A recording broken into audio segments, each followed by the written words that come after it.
Nay. Akala ko sa inyo to. Kaya sa gobyerno. Mm. Gobyerno, kay nabili ng lupa sa likod, harap daw nila. Mm.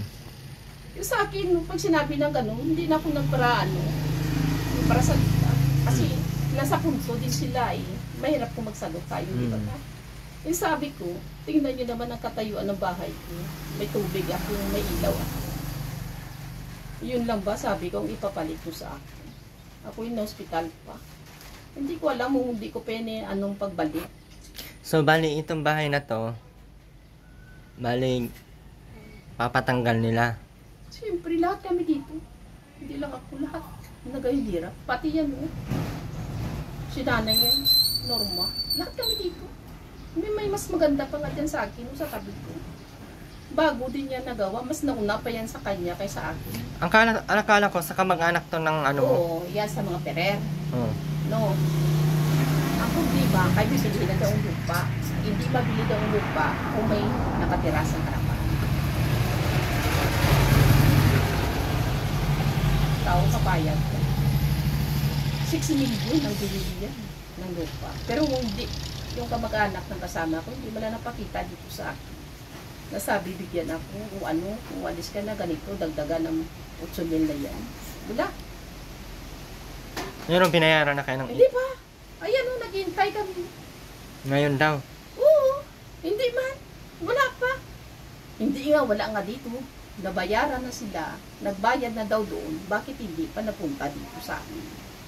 So, nasasayang yung ano, nasasayang yung pabahay natin. Pero sa alam mo, sir, sa totoo lang, dahil tiwala ako eh. Kamag-anak na kasama, pinsan, pamangkin. Chewin mismo, sir, sa totoo lang. Sabi ko, sige lang, makikita ko pa rin yung balang araw kung ako'y buhay pa, kayang-kaya kung magpatayo ng ganito. Magyan mo, sumili, saan mapunta?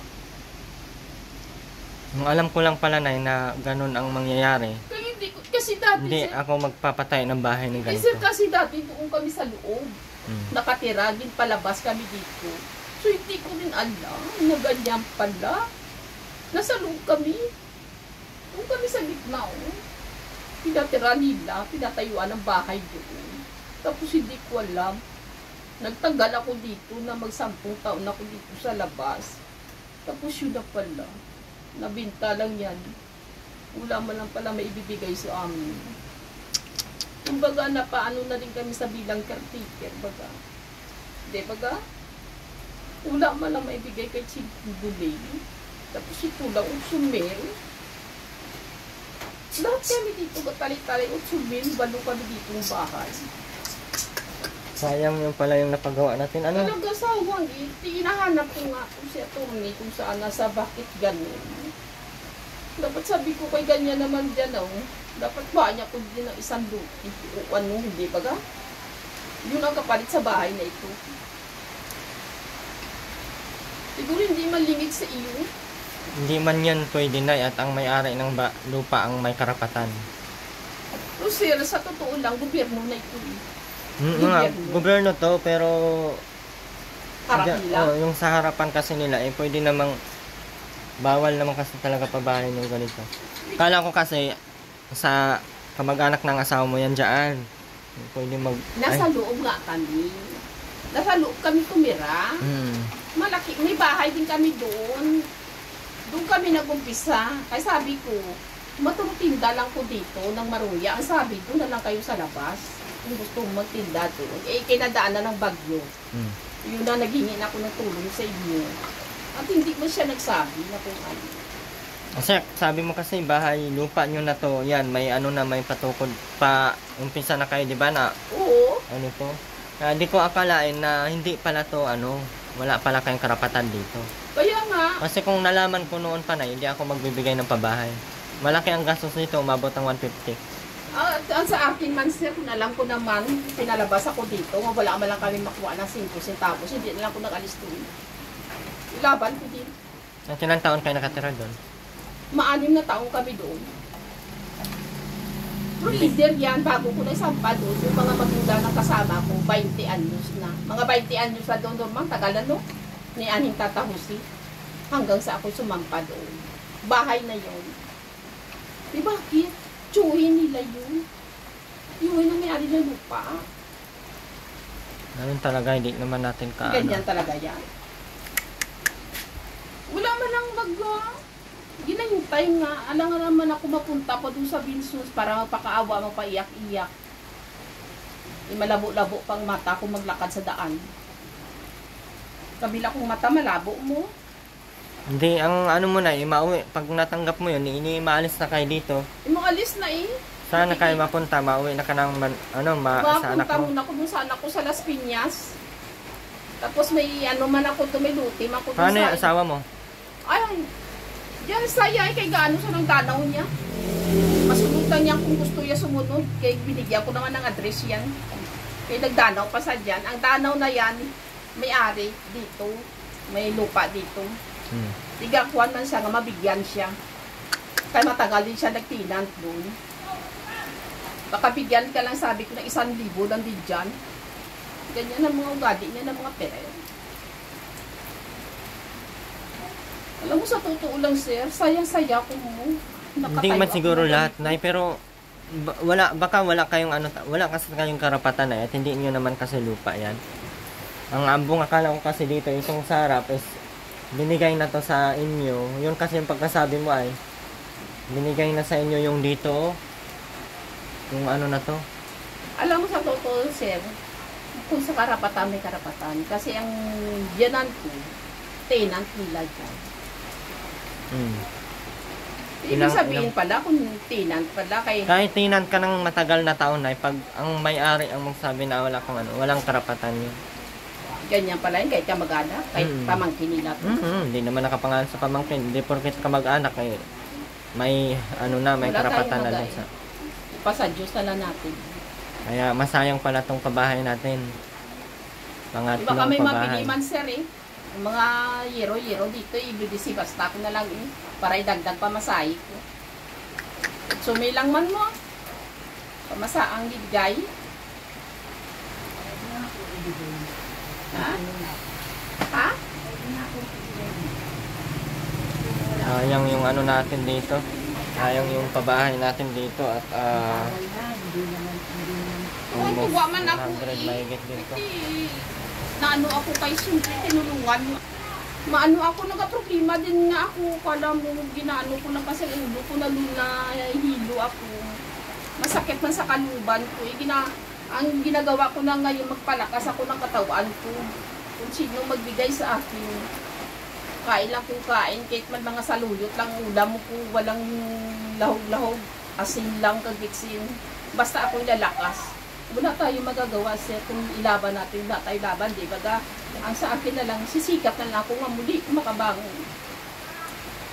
Kung ano man ang nawala sa akin ngayon, babawin ko, mahanapin ko. Yung nangyari sa atin. Ang sa akin kasi na, dapat nung una pa lang na hindi nyo sinabi sa akin na may karapatan kayo dito. O hindi nyo sinabi sa akin na may share kayo dito. Ito yung share na sinabi mo eh. Sana mabigyan natin ng mahanapan kayo ng sarili yung lupa. Doon mapatayo yung bahay. Pero sir, ang sabi, dito lang daw kami, sila man ang sabi. Sabi nga lang, wala naman kayong pinaghahawakan. At ibig Ang sabihin akala ko pala, kasi ay hindi meron pala kayong hindi pala sa totoong tao. Kaya ako matagal din na nakatulong sa kanila dun sa Binsons. Nagkatulong din ako sa...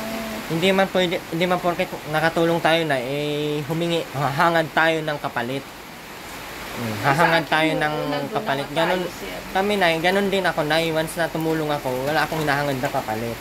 Ang sa akin lang, yung tulong na naibigay ko, mapangalagaan, bigyan ng halaga kasi mahirap din yung saan tayo maghahanap ng 150,000 ngayon sa pabahay. Kung alam ko lang na hindi pala to magiging sa inyo or hindi pala to sa inyo talaga, ang iano ko dito, kahit yung kubo lang. Tapos yung iba pang nyo na sa negosyo or else sa Manila kayo mo. Pati ako na nang hinayang at Kaping gastos na nga to, di ba may dinagdag lang kung materialis to. yung sa amin nga lang na budget na dito is umabot ng 150. Tama na Wala yung sa tayong tindahan. magawa, sir. Okay lang, bahala na ang Panginoon po sa akin, sa kanila. Kaya naawa din ako sa mga sponsor, lalo na mga nagbibigay, tas ganito ang mangyayari. Siyempre nakakahiya din sa kanila. Hindi natin alam kung paano nila pinaghirapan yung pera para maitulong dito. Tapos maging ganito pala, wala palang kasiguraduhan. Kasi hanggat walang lupa, hindi talaga kami nagbibigay ng pabahay. Yun ang sinabi mo na may karapatan kayo, pinakita mo yung sa lupa. Yun ang sabi. Doon talagang hinahanapan ko ng paraan na mabigyan kayo ng bahay. Kaya yun lang, nakakalungkot dahil wala tayong karapatan kahit anong gagawin natin kasi Kaya hindi ang nyo sabi, naman itong bahay. sige, doon na lang Lupa. kayo nag-akyat dito sa pubo ko eh. Ang sabi, sige, dito lang kayo sa labas. Huwag lang doon. Siyempre, tiwala ako kasi silang may-ari ng lupa. Hindi ba ga? Kasi nakadapa ng bahay ko mo. Hanggang sa naabutan mo, na nakabigay ka ng tulong sa akin. Ang laking pagpasalamat ko nga ni. Ngayon hindi na ako nalamigan, hindi na ako naulanan, hindi ko nabasa. Oh. Ngayon, 1 taon pa lang ito. Kala mo? Kaya nga, Nay, paano kaya to? Pati ako, Nay, ng lumo kasi halos basta, hindi ko masabi yung ano. Tapos papunta na sa gano'n, imposible naman yan sir. 8,000 lang ibigay sa amin. Baka Sa ganito bibigyan naman sitwasyon. kang ano. Wala man akong alam din sa ganyan at hindi naman ako nakasubok. Nga nabigla lang nga ni ako. Bago lang itong sulat na ito. Asan yung sulat? Bago lang ito. Kala mo na. Sayang yung mga pabahay natin. Ay, sir, wala na. Ha? Wala na ko, wala na may nakasuporta sa akin. Kaya ang kasama ko may babae na. Sinong babae? May sinasamang babae. Saan?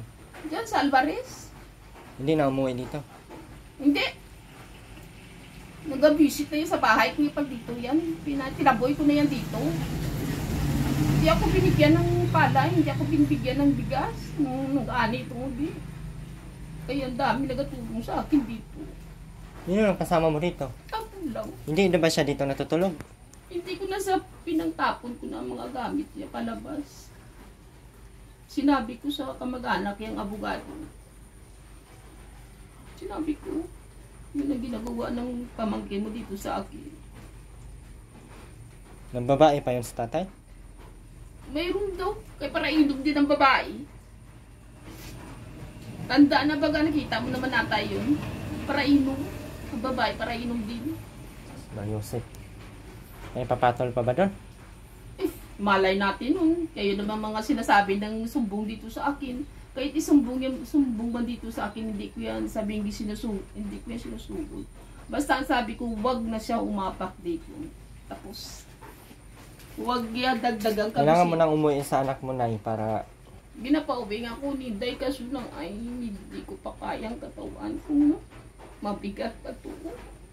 hindi ka naman maglalakad, masakay ka naman. Nang ang ginano ko, lula pa. At dito lang nga nalula pa ako. Gabalak nga ako makaipon ng para sunduin nila ako dito. Kami dito ko sa kabilang mata, malabo na. Papasundo ka na sa Punta anak pa mo. ko ng gamot ngayon, nakala mo sa ulo ko. Kay kumulo to eh. Kita buwan nakagamutan baga. Yung iba kong mga gamot na ubos ko na. Yung sa ulo na lang. Minsan nawala ang aking isip na memory loss ako.